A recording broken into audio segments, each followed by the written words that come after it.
All right, we are back at it with another episode of Demented Cast. I am your host, the Nomad Gamer. That's gamer without an E, spelled the stupid way. And I am here with a special episode and a very special guest.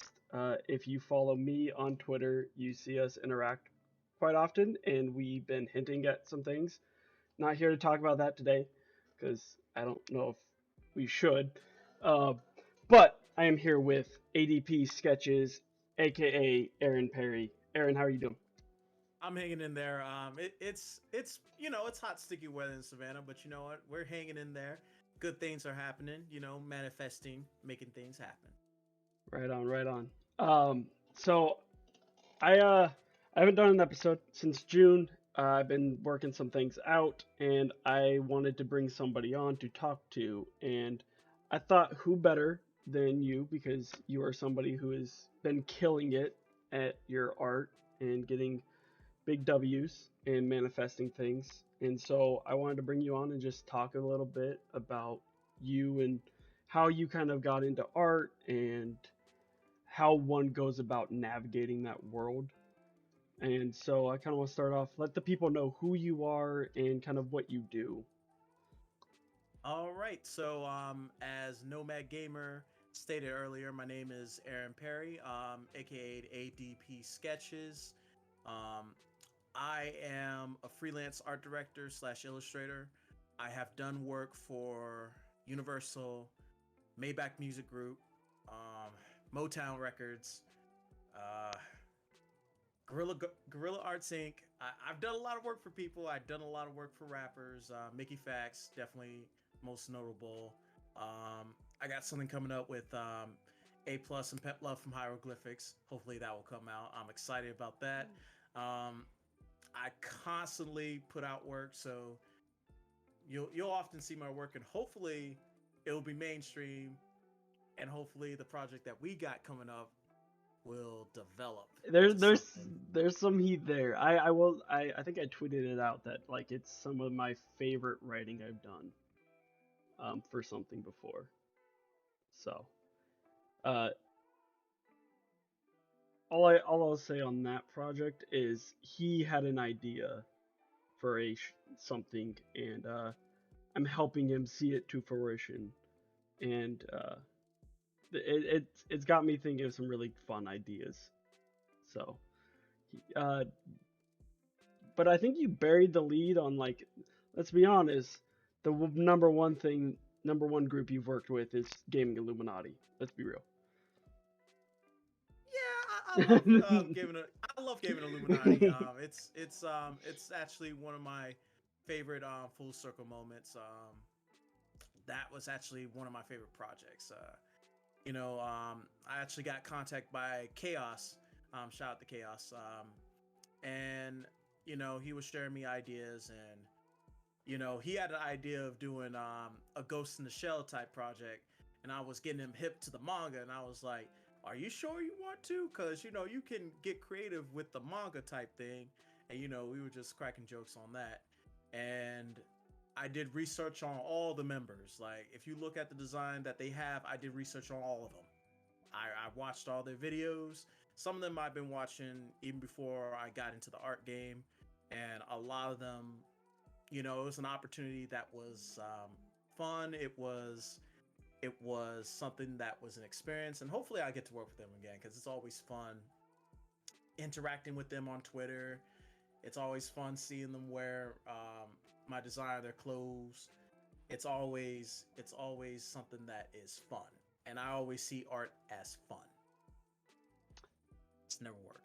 Right. I'm glad you said that because I was gonna ask you about that. Like, since you are a art director and freelance artist, does it ever get to that point where it feels like, because this was clearly a hobby for you years ago, but does it ever get to that point now where you almost feel sometimes it's taxing to do? Because for me personally, like when I'm writing, sometimes because I'm trying to turn it into that career, sometimes it feels like, oh, I should be doing this because I'm trying to make it as a writer.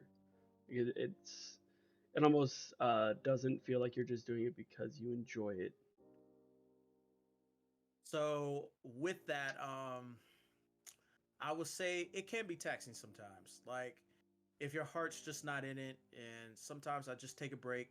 I do something else. Like I never get it to the point where it becomes a burden. I never let myself get it to that level. And like while I was working as an art director in firms, like it became very taxing because a lot of people don't see your vision, and sometimes a client's vision might be kind of bad.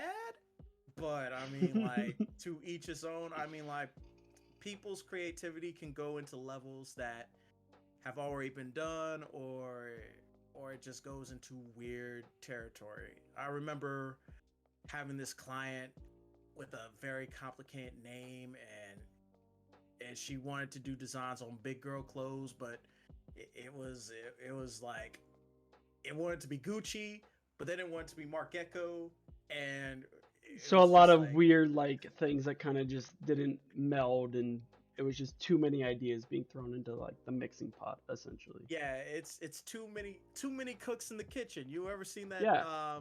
Yeah, too many cooks. It's like, and then it just makes your head hurt, and it just doesn't go Yeah. Another question I had for you as a full-time art director was for somebody looking to get into it, what is some advice or what is something you could say for somebody looking at trying to make it as a full-time art director or just an artist in general? What's some anywhere. advice for those? Some advice, I got a few. So it's to practice. Is to practice from real life, because it's cool to draw from other people's style. It's cool. It's all cool and dandy, but sometimes you got to learn how to draw things from real life, because once you figure out things in real life, then you can break it and turn it into your own. Second advice I can give you is do not compare yourself. Please do not compare yourself, because everybody has their own identity, everybody has their own journey. Like, and especially in the age of social media, like it's the worst thing to do, and it can kill a confidence. Like, and there's gonna be days where it's just gonna not click, and that all you got to do is just practice.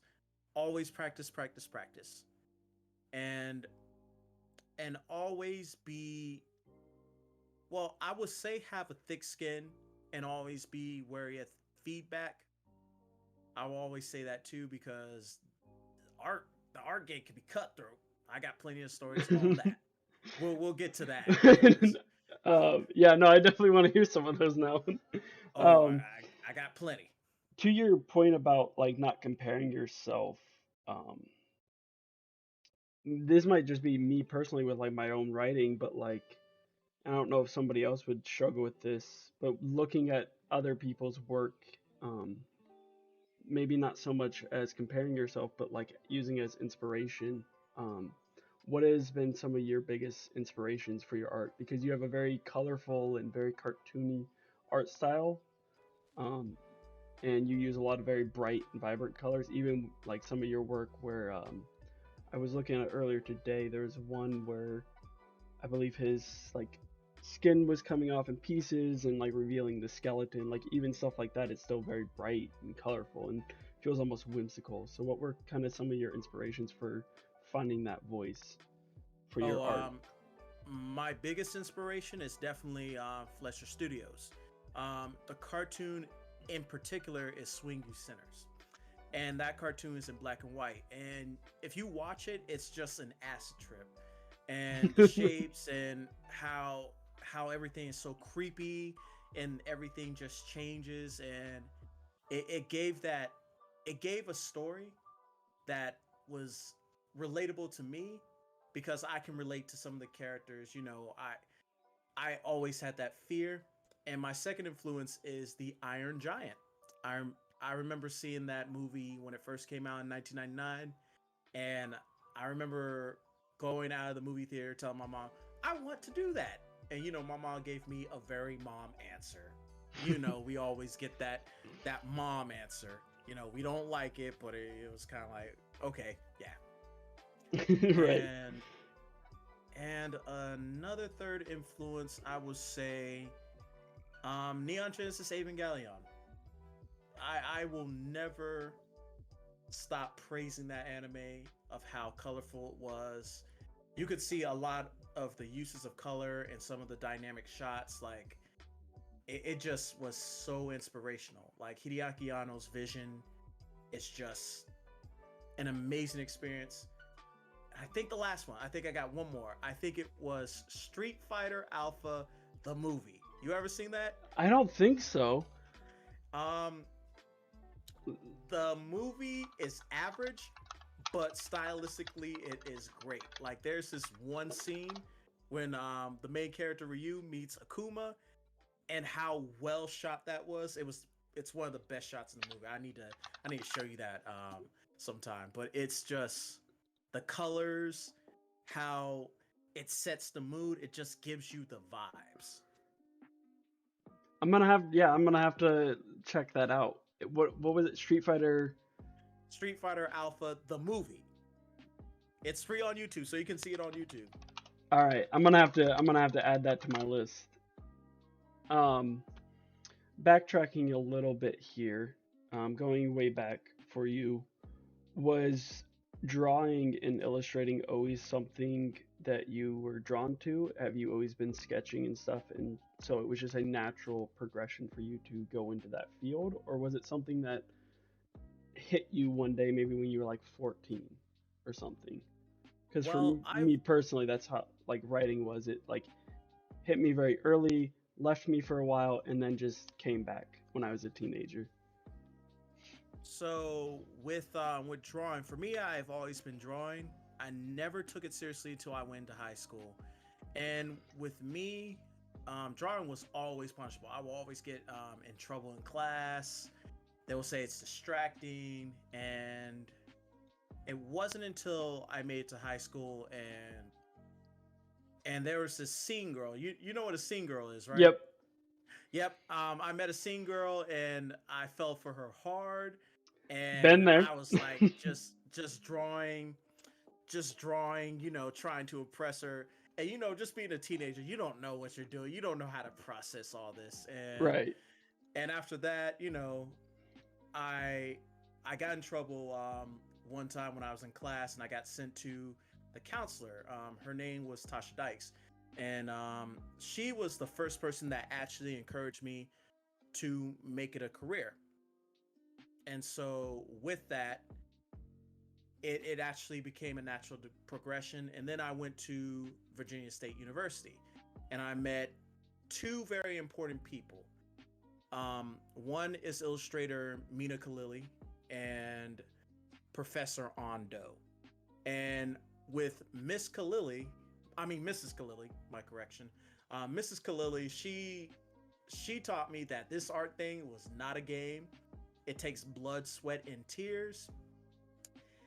She was a person that made me open up and challenge me every step of the way. Like she will always say, "The devil's in the details, Aaron.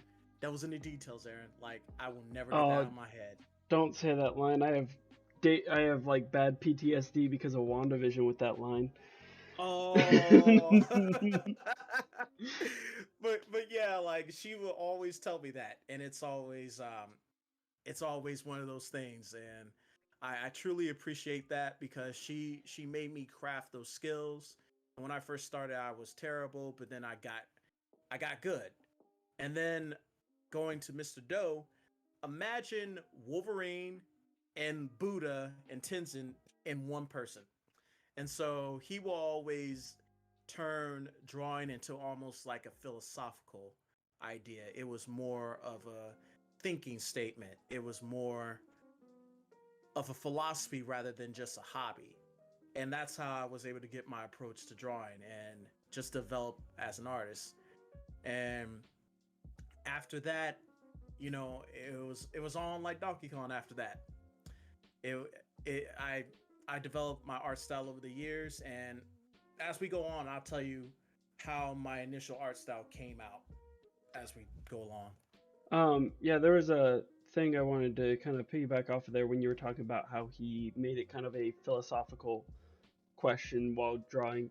Um, when you're drawing specifically characters, do you have this kind of head canon for these characters? Like, do you come up with like their own little lives, almost in the similar way of, obviously as a writer, I'm coming up with like the backstory for my main character and the supporting cast, but like there's side characters that might only show up for 3 pages, but I'm coming up with the entire life for them.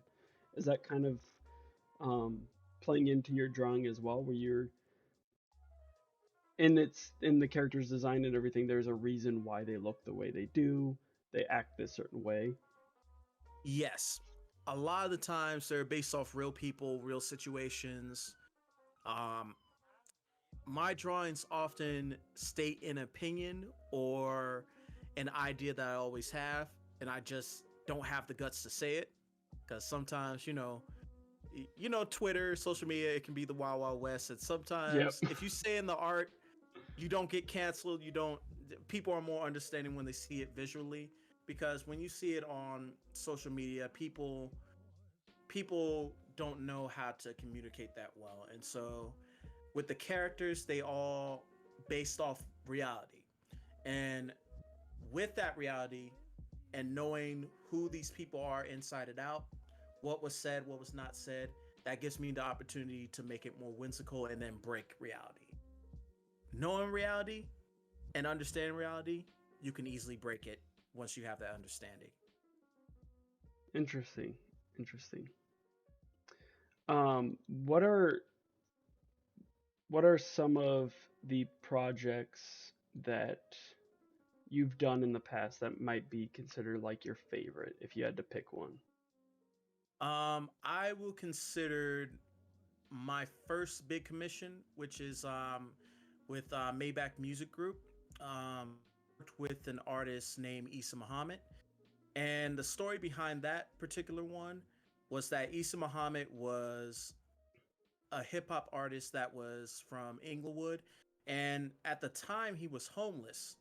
And he was on Venice Beach one day and he saw the rapper Rick Ross just stroll by, and he went up to him and he was rapping. I mean, like, he was rapping. He was saying some scientific bars, stuff I never even heard of from a rapper in a long time. And so Issa was signed to Maybach Music Group because of that, and I got inspired by seeing that video, and I reached out to him, and I chatted up with him, and he said these things that still resonate with me today. It was safeguard your joy, and I ran with it.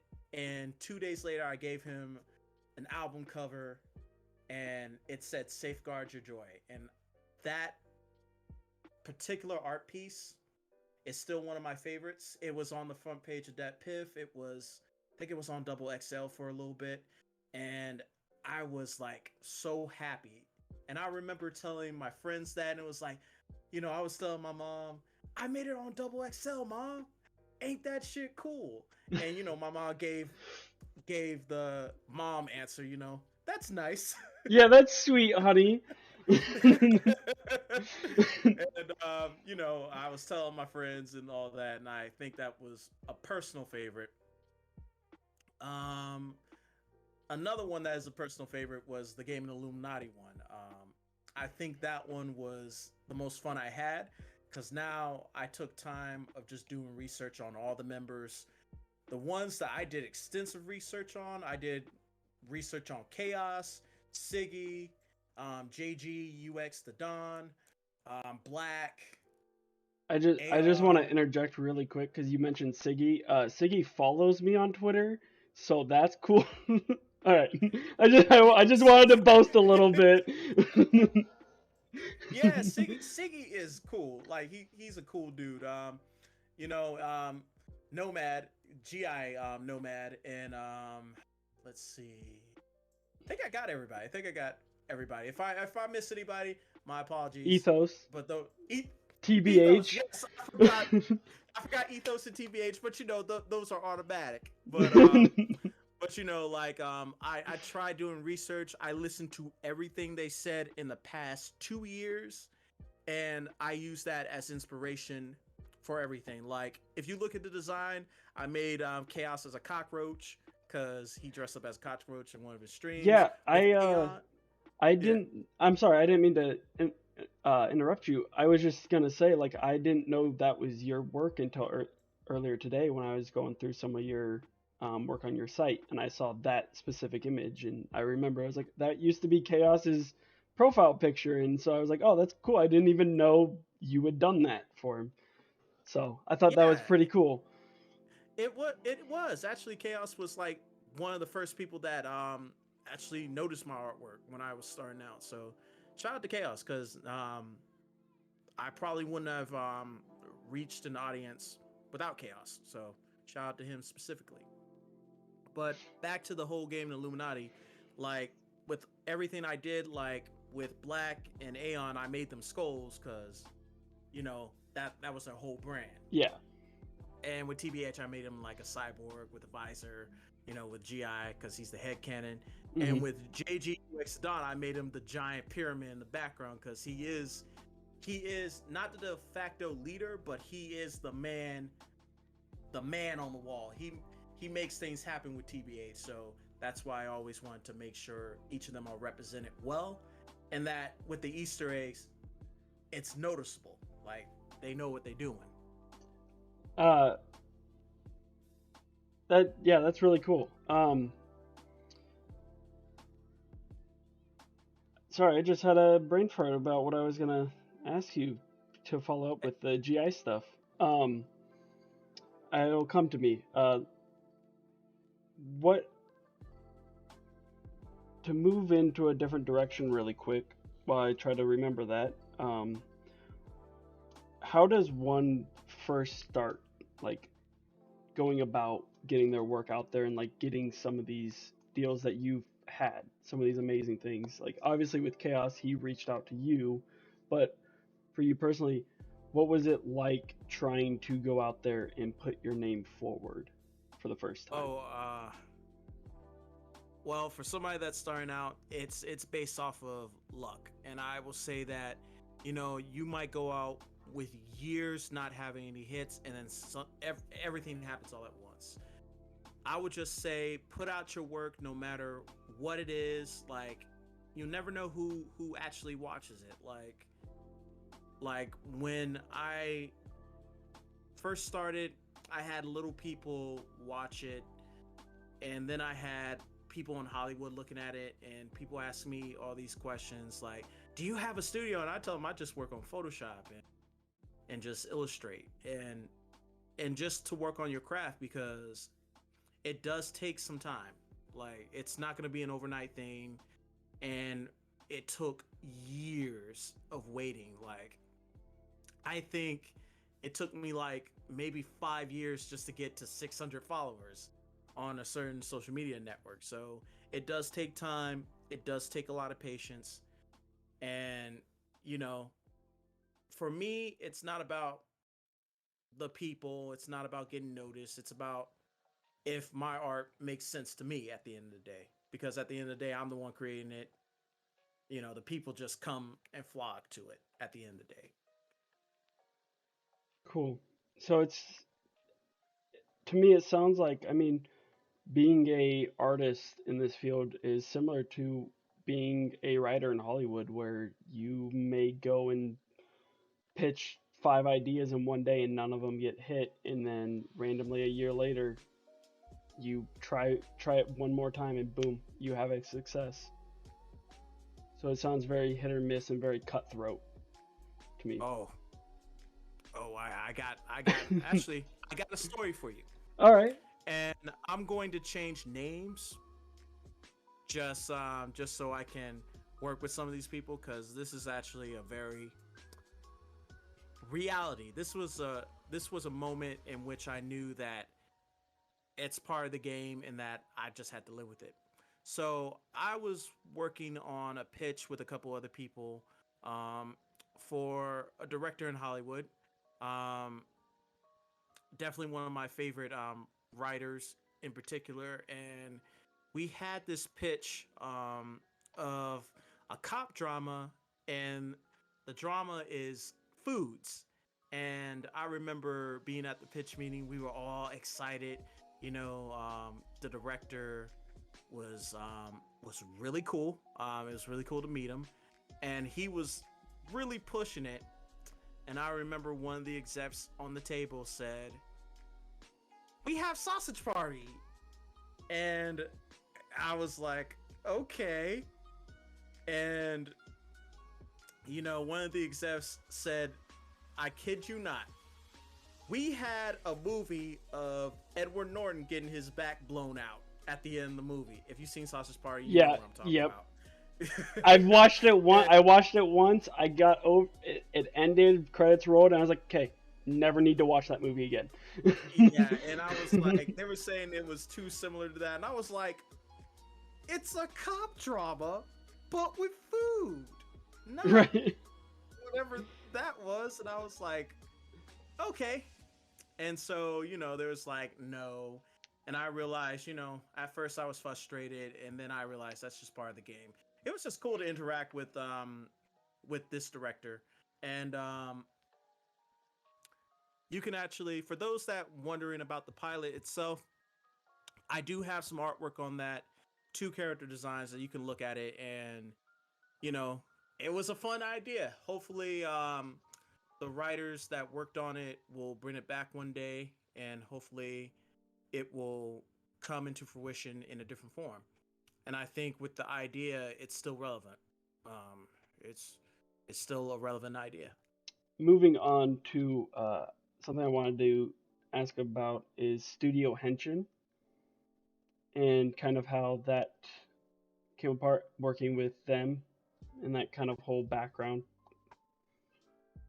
All right, so with Studio Henshin, it started with two of my friends, Time and Neto, and I knew Neto since high school for a very long time, and they were having a Let's Play channel. They didn't really, it wasn't really a thing, and it wasn't until we just talked about it, and I was like, I recently got let go of my art director job.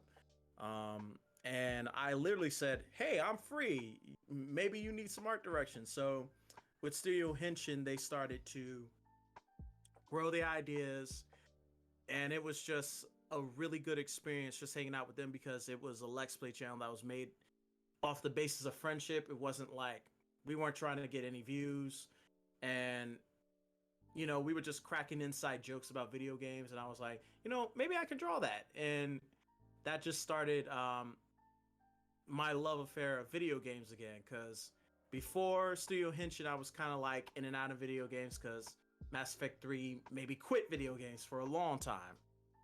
For a long time. Oh And then no. I mean, I love Mass Effect, and after seeing that ending, yeah, it was like a 7-year long hiatus after that. But once I got into Studio Henshin, it just gave me the love that I thought was missing, and just drawing all these characters, just sometimes going in some episodes, it's always a fun experience. And we get to talk about Kamen Rider and all types of silly things. Yeah, I will say those thumbnails are always very fun and they pop. And I'm not gonna lie, that Bug Snacks thumbnail, it makes me want to try the game. Not gonna lie. It is a very fun game. Like it's whimsical. It's a nice short game. It's great on the PS5. It's I think it will be an underrated title as the years go by. Interesting.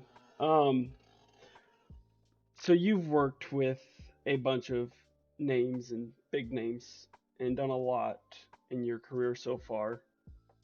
But what are some companies that you would like to work with, or is there a specific project with a specific company that you would love to do?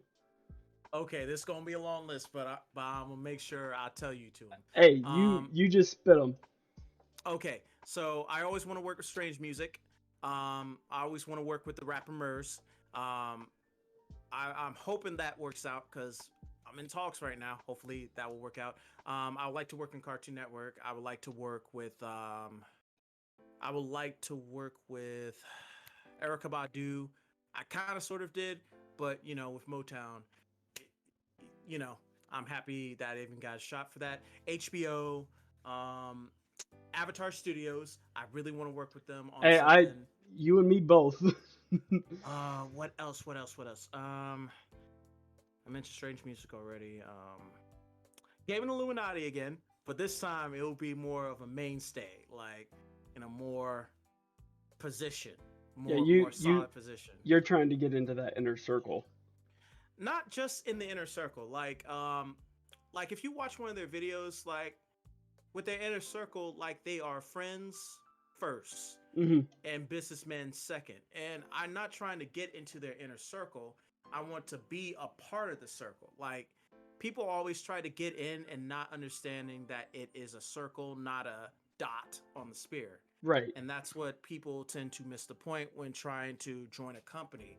You got to be the spear. You got to be the circle rather than just being a dot. And that's the whole point that they made. TBH says it all the time. It's not something that you can just join like the Avengers, Right. you know. And and that's what that's what they often talk about. So with Game and Illuminati, I hope to do more art for them in the future. Like I'm having my fingers crossed. Like if not, hey, it is what it is. But hopefully I'll be able to do it again because I enjoy drawing. TBH, I enjoy drawing Chaos because Chaos is like the easiest person to draw because he always have two expressions: indifference and cool, calm, and collective. What is if you could pick a project to work on, one project to work on, it can be a movie or a TV show. What would that be? What is your number one? That is the one thing I want to do before I leave this earth. Oh, that is really easy. There's this manga called Eden. It's an endless world, and it's probably one of the best manga I ever read. And I hope to one day adapt that into animation because it's one of those stories that is made to have an anime.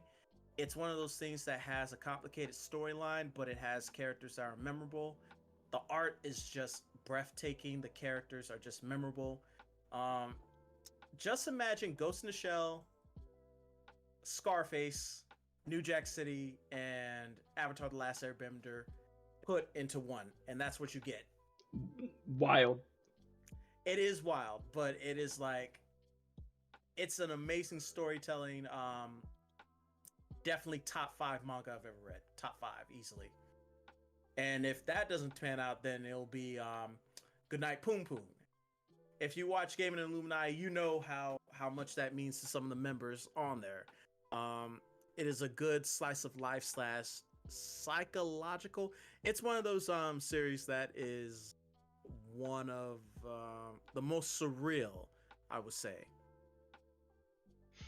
Surreal and shocking, and if you are going through it, I don't recommend reading it because it will put you into a foul mood. Oh, oh no. Yeah, it's a beautiful story, but at the same time, it is one of those things that is very tragic. And yeah, I mean, Aeon explains it a whole lot better than I am. You can go check it out on Gaming Alumni's website. We mentioning them a lot because they are the inspiration and they are the blueprint. Always remember that. Okay. I kind of want to shift gears here and talk a little bit about some of your specific pieces that you have on your site to show off. And there's one Gotcha. in particular that struck me, and it's the man with his eyes closed, and one half of his face is a skull, and I is it a crow or a raven that's behind him? It's got a contrast of red and like more red and blue on each side. Red and blue on each side. Let me take a look because I think that's a very old. Let me take a I look. can So try to share the screen with you. yeah, let me see that because I remember. Let's see. Oh yes, that one. That one. The center of life and death. Okay, that one was. That one. That one actually has a sad story. So with that one, Um, it happened with an event that happened at Virginia State University that led to two people unfortunately losing their life. And I don't want to get into details because it is a painful reminder. But with that, I remembered the events. I remember friends going to prison over in it, and I remember those people that passed, and that it is a reminder that we are on borrowed time. It is a painful reminder, but at the same time, while we're still here, we're able to make these great things. And with that in particular, it is a reminder that life is short, and it will come and go like a lightning strike. I like that. Um, yeah, no, that one in particular, when I was scrolling through earlier, really struck out to me, and so I wanted to ask you about that one. There was a couple others here. This one also in particular, and The I'll probably cut these into the podcast and upload it to YouTube so people can see, or they can also go to your site, which is ADP Sketches. What is it? Okay, mk.com. yeah. Yeah. With this one, it is one of the paintings that I had an idea of what God will look like because I was like, huh, I bet he'd be a hairy beast of a person. And I was like, you know what? He'll probably be a circular head with planets and moon stars. And I just thought that was like the coolest thing ever. I thought it was the most edge lord thing I can do. I thought it was edgy, and I thought it was the most amazing thing ever. Interesting. I like it. It kind of gives me like an album vibe. Like I could see it being used as an album cover for artists like I could see someone like Big Crit having this as an album cover. Um there was one more. I don't see it. I will ask you though about the one I mentioned earlier where it was the face and the skin was kind of falling off and revealing the skull underneath. Yes. So I remember the one you're talking about, the floating in space one. That one I thought it was just kind of fun and just seeing what we are on the inside and how we often look on the outside rather than look on what's within. I thought that is something that we often overlook because sometimes the best thing that we see in ourselves is within. We often don't see the beauty within ourselves, and I thought that was a easy one to do, and I thought that was something that needed to be said because I often struggle with overlooking the beauty that I have within myself, and I always look at other people and say, "Oh, that's awesome," but then I have to remember that I am awesome too. Those were a couple pieces that I was scrolling through and definitely struck my eye in particular. There's a few others on here. There's the one of it looks like he's an angel, but he's crying in the rain. Like that one really struck me. I don't know if there's like a story behind that you would like to share. Oh, actually, there is. So with that one and its update, um, I was actually working in a restaurant in one of flats. Um, I was living at the time. I was living in a house in which it was rat infested, and the only thing that I had was my tablet, which I had for years, and I was just hungry, and I remember those days where I had to steal food from the restaurant and just generating that frustration, that pain, and I was so prideful of not telling people about it because it was something that I was honestly ashamed because you don't want to tell people about where you go through because people might be like judgmental and stuff like that, and so I put that pain into an image, and I just looked at in the sky, and vented all my frustrations. And in that image, it showed so much frustration, and sometimes you gotta have faith, and sometimes you gotta pray, even if you don't know what you're praying to. It's just one of those things. And with the update, you see that he is older and wiser, and like instead of looking upward, he's just looking forward, and it's just about moving forward. I like that. You bring up a good point too of like when you're going through something, you don't want to show people because a lot of people will tell you, "Oh, hey, everybody goes through something," and they kind of like diminish it. And I like that you brought that up because how have you personally had to deal with people trying to put you down when it comes to what you're trying to do with your art? Oh If yeah. you face that, I'm Oh, I face sure that you have often. because I feel like most creative people have. Yep. Like I remember having the Malcolm X talk, and I think I'll explain that to those that don't understand that story. So when Malcolm X was very very young, he said he wanted to be a lawyer, and his teacher stopped him, and he said that, you talk well with your hands. I believe you could be a carpenter, because there was no place for a black lawyer. And that's just an edited version of that. Hmm. And I often had that talk with adults in my life, with a few family members, with people that often tell me to quit, that I could be some dude on the news, or I can be some goofy dude on behind a cash register. I mean, it will often frustrate me, but at the same time, I mean, like, don't listen to those people, because they never actually drew a day in their life. They never had a creative bone in their body. And they often just use that frustration to put you down. So never listen to those voices, because if you do, they just become a constant nagging, and then it just kills creativity over the years. Yeah, I think the important thing to remember when dealing with people that are trying to put you down for something you're trying to achieve, whether it's being an artist or writer or a YouTuber or streamer, is those are the type of people that know like they can't do that because they don't have that side of them, and so they're trying to bring you down with them. So yeah, I 100% agree with what you're saying. You just got to keep moving along and doing what you're doing, and if it makes you happy, to Yes, achieve it. because life is too short. Life is way too short.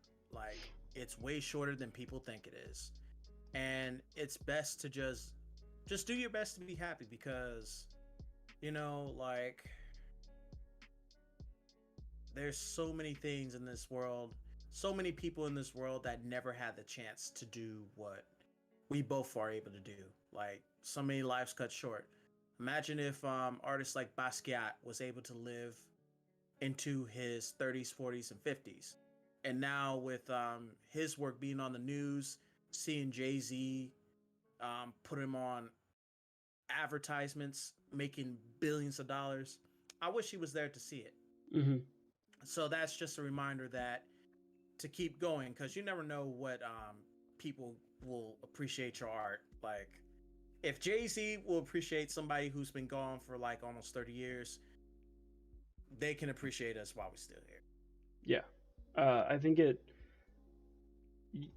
you kind of are like hinting towards a bigger thing too, specifically with artists and illustrators in really any form of medium, whether it's comics, movies, or TV shows, where the illustrators and the colorists don't get that kind of recognition. And so I feel like moving forward, we do need to have a bigger appreciation for those because most people don't know who Steve Ditko was. And he co created one of the greatest superheroes of all time. So, yeah. Yeah, like there's so many creators that never got their due diligence. Like I would say Jack Kirby, but now I think his work is now more appreciated. I think let's see, I think over the recent years, his recent name years. has come up a lot more, and more people are starting to realize who he was. Yeah. I think people need to put some more respect on Robert Kirkman's name. Like he Yes, definitely needs more recognition. Like um there's Reginald Hudlin. He definitely needs more recognition. Like for those that don't know, Reginald Hudlin is the co-creator of the Milestone universe and one of the people behind Static, who is created by Dwayne McDuffie. Hopefully I said that name yes. right. And you know, with the Milestone universe, we wouldn't have had characters like Icon and Rocket. Those characters are so great in Young Justice. They're so good. I wish they had a spinoff. I do But too. yeah, because they're such great characters, and I wish those creators get more love than they should. Like, they should be schools named after them. They should. People should do more for these creators. Like, Yeah, and take care of the creators that are still active. Like Neil Adams. Like, you know, he's getting up there in age, but he definitely deserves a lot more credit. he absolutely. He was a huge influence on the look of Green Arrow and what Green Arrow looks like. Like Yeah. he, which I thankfully have gotten to meet him, and he is one of the most wonderful people on the face of the earth. He's Yes, he super is kind. definitely. He is super kind, super smart. Like, I think advice from him, because I met him when I was at a convention and I showed him my artwork, and he Hmm. was like, "You have a future," and I let that advice. I ran with that. Like, you have a future, and I was like, I'll never forget that advice he told me, because all I ever gotten from most adults was like, "Are you still drawing? When you gonna get a real job? Right. When you gonna get a real blank?" When are you going to work your 9 to 5? When are you gonna do this? That's not a career. That's not a career. There's no place for black people to have that. Oh my god. If I had $1 for every time I had that, I would have been a millionaire. But his advice, him and Mr. Doe's advice just gave me the confidence to put my work out there. And you know, there would be no ADP sketches without the people I mentioned earlier, because sometimes you just need that encouragement. Sometimes you just need that push to make you grow into what you need to be. I agree. I absolutely agree. Um, Couple last thoughts. You're obviously a anime watcher. You read manga. You clearly also read comics, and uh, I wanted to bring this up as one of the final things I talked to you about because I noticed you tweeted out like a few weeks back a photo of 355 from Why the Last Man, which was really cool because I didn't realize you were a fan of it. And I have recently been rereading it, plus actually finally getting to finish it. So before we wrapped it up, I wanted to ask you, um, what are your thoughts on this Why the Last Man show? Oh my god, I am excited. I'm wondering when does it take place? Like, I'm fine if it was in the modern day because it happened in 2002. I get it. Yeah, I just hope that 355 is funny and just not a super serious character, because what made that character shine is that she was funny and she knew what to say. Like, and she will have references to things like Preacher and all these crazy fourth wall breaking jokes. Like, I love that character, and also she could kick a lot of ass, and that she was the voice of reason when Yorick does something stupid. yeah. So for those who don't know what Why the Last Man is, you want to help me kind of shed some light for those poor people who don't understand why the Last Man, in my opinion, is one of the greatest graphic novels ever written and illustrated. It's up there with things like Watchmen and Sandman. Yes. So what Why the Last Man is about, it's about it was a mysterious event that caused 99.9% of everything with the Y chromosome Yeah, to die. it's every male with a Y chromosome just mysteriously dies one day. Yes, and there's Yorick and his pet monkey. And Yorick is kind of a doofus and doesn't think things through. And when the whole world kind of goes into limbo. I won't say it falls apart because it doesn't, but Not you're completely. not They've run into completely. issues because of it, but for the most part, it's actually kind of stable. Yeah, it's the most stable I've ever seen with an event like that. And Yorick just goes onto this wild journey to find his girlfriend, Beth, who was in Australia at the time. And he gets into a whole bunch of shenanigans. He meets up with Agent 355 Yep. and Dr. Man. And his mom becomes the president. Crazy. And it goes on to several plot points. And Yorick makes a lot of dumb decisions.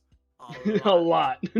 A lot. Like, even characters call him out on it. Like, every time I read those sections, I'm like, what are you doing, man? Like, Yeah, York is one thing I appreciate about Why the Last Man so much, and it goes to show because um, it goes to show me that some I can write for other characters outside of just a white cis straight male because I oftentimes I feel like I can't because like I don't know those experiences. But Why the Last Man is a great example of how to write good, grounded, strong female characters without it feeling like you're trying to be over preachy. Because, like Aaron was mentioning with 355, she's funny, she's witty, and she can kick some serious ass. And, yeah, like, and that, York and is that, just an idiot.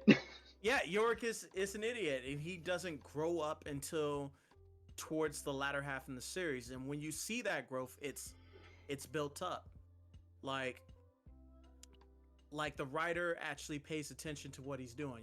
It's not like you're reading Dragon Ball and you can tell that the author is just making things as they come along. This is a it has a solid foundation, it has a beginning and an ending, and it's satisfying. It's not something that came out of nowhere. It's understandable and the characters feel real. If your characters feel real, then you have a successful story. Yeah, yeah, absolutely. So you obviously are very hyped, and you're not because I'm gonna be honest. When I first watched the trailer, I was like, oh, I'm not worried. Like it looks like they're gonna be doing this justice. Yeah, I feel like they're going to be doing justice, but at the same time, I have my worries. Like, will York be Jason Bourne by the end of the season? I hope not. I I hope he is a doofus that just keeps messing up. became the main character. And I like that because what makes York such a great character is that he's not perfect. He is a guy that makes mistakes, and sometimes he get lucky. He's also the character like he just randomly like it was a chance of luck. Like he's that character. He's like a Peter Parker where this could have been anybody, but it was me. And his growth once he finally starts to realize that and realize what's at stake, it feels satisfying. Like his growth actually feels like it was satisfying to watch. Much like characters like Zuko and Avatar, by the time his journey comes to an end, you actually feel like it was a worthwhile experience to go through.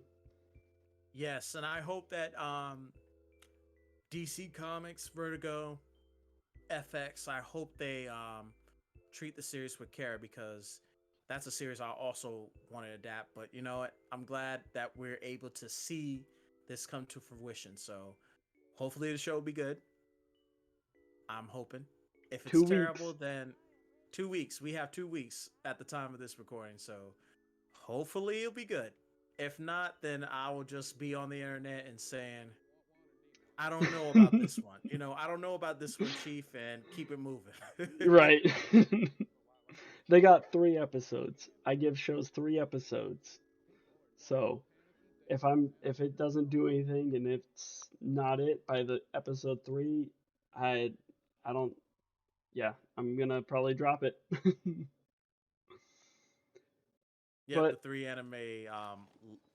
episode anime logic. I totally understand that. But yeah, that is really all I had right now to talk to you about. I appreciate you coming on and talking and sharing your experiences. Um, it was wonderful. A lot of great, insightful things that I hope a lot of people can take from and grow. And remember to always treat the artists of the world with the utmost respect, because it's drawing is not easy. I tried. I can't do it. So, yeah. Um, any final thoughts, words of wisdom that you would like to share for the young artists out there, or maybe artists who are in their 30s and still trying to decide what to do? My advice to give them is do it scared. I know that it is very scary, it's uncertain, but you will reward yourself by going after what you want in life because these people will tell you not to. And if you let it slip by, and people can use excuses, if they have families, I get it. But at the same time, this life is way too short, and that we live in a pandemic. This is an opportunity. And also don't let your past define who you are, because I know a lot of people had very questionable casts, and I think that your past doesn't determine who you are as an individual, as an artist, and that the future is in your hand.